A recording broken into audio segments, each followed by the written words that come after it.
नौजवान अबू बकर डोगर चल पई नौजवाना पा दे हाँ कबड्डी सदके के तुणका तुणका करके बिड्डी चढ़दी हुंदी है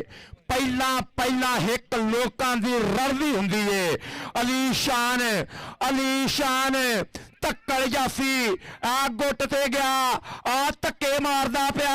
रावा मलदा पिया हंदे दूर करन दी कोशिश पर हथों निकल गया तिलक तिलक जांदा अवा वल वधदा होया देखांगे कि गल किवें टिकाने लगदी है। और बहुत शुक्रिया अदा करते हैं पाकिस्तान कबड्डी फेडरेशन और खसूसी तौर पर पाकिस्तान स्पोर्ट्स बोर्ड का इधरले बन्ने बिलाल असलम गिल फिर एक बारी धक्के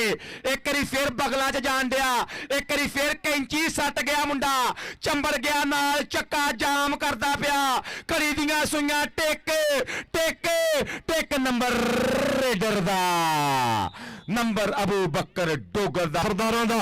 सरदार अबू बकर डोगर नौजवान अगली कबड्डी पाने के वास्ते विच मैदान दे आ देखांगे चारा जाफिया के उपर धावा बोलिया गबरू उधर कहंदे कमर पट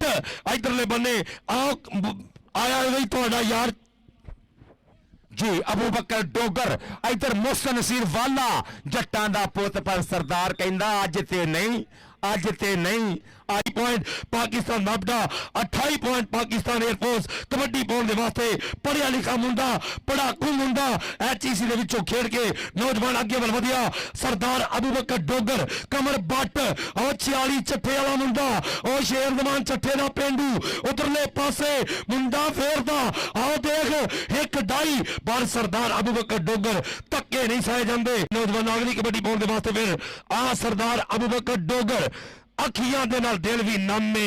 सजना तेरे जान दा गम में आओ मुजम्मल बूटा यादां दे विच साडे कि अज एयरफोर्स की टीम दा खिडारी इधरले बन्ने गुट पड़िया आओ मोहसन नसीर वाला नंबर हो गया